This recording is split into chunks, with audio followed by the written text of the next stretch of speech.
It's Ukraine's coldest winter yet since the start of the full-scale invasion, and there have been really terrible power cuts and blackouts as a result of continued Russian strikes, which have only increased over the last several weeks.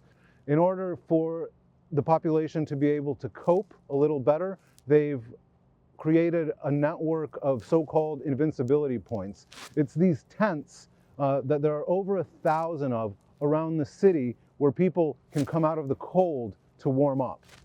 There are a lot of reasons why the city, the capital, isn't able to keep up with the power situation. And it's not just because of the Russian attacks.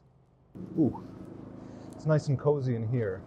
This is one of the invincibility points. There's over 1,000 of them around the city, and they keep people warm in neighborhoods where there's no power, but that's not all they do here. There's food, there's internet via Elon Musk's Starlink, and there are tables where people can do all kinds of things like do their homework or just charge their phones.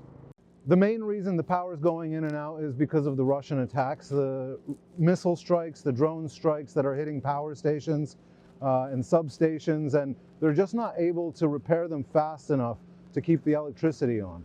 But that's not the only thing at play here. One of the first things the Trump administration did once in power was to dismantle U.S. aid, America's Foreign Assistance Fund. This had an impact around the world, but especially in Ukraine, where U.S. aid had an effective $980 million program to restore damaged energy infrastructure. On top of that, Ukraine was rocked by a $100 million corruption scandal last year. Business partners of President Volodymyr Zelensky were accused of siphoning the money from the state-owned nuclear power company, money that could have been plowed into fixing the grid. That is, of course, little consolation to the millions of people trying to survive Ukraine's worst winter of war yet. The corruption scandal in the energy sector obviously isn't a good look for Ukraine or for the Zelensky administration, but there's another way of looking at it. In a country like Russia, top officials don't lose their jobs because of corruption. They only lose their jobs because of disloyalty to Vladimir Putin.